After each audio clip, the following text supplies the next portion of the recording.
A day in my life as a high school student. For today's vlog nga po ay ang ibablog ko po ay kung paano po namin sinelebrate ang birthday po ni Papa.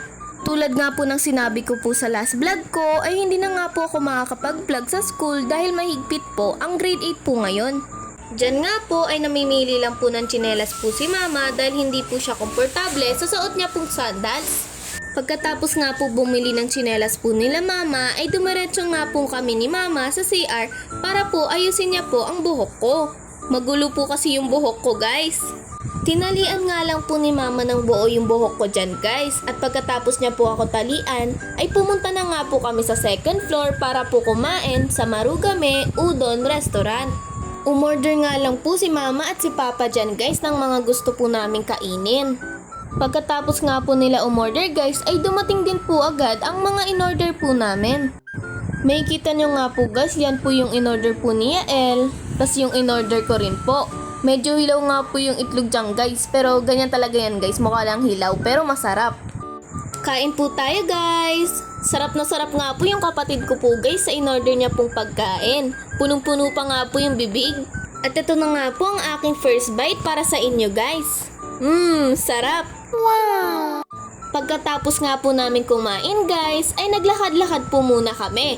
Sakto nga po at nadaanan po namin itong family fair ng Robinson guys. Marami nga po kaming pinaglaruan dyan guys, pero ipapakita ko na nga lang po yung mga laro na nag-enjoy po kami. Tulad nga po nitong claw machine.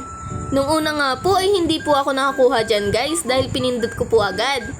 Pero nung second time po ay sinuwerte naman po ako dahil dumikit po yung scotch tape sa claw machine. Tuwang-tuwa nga po ako dyan guys dahil para po akong tumama sa loto.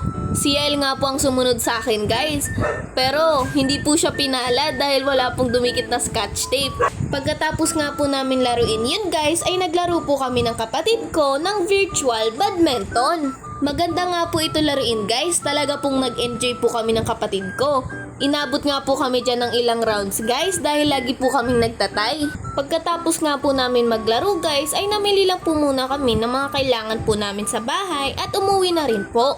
Ito nga po guys yung mga pinamili po namin. Dito nga po guys ay nakasakay na po kami sa tricycle at nadaanan nga po namin yung magandang simbahan po ng Antipolo. Thank you po Lord! At yun lang po guys, see you on my next vlog! Vlogadag!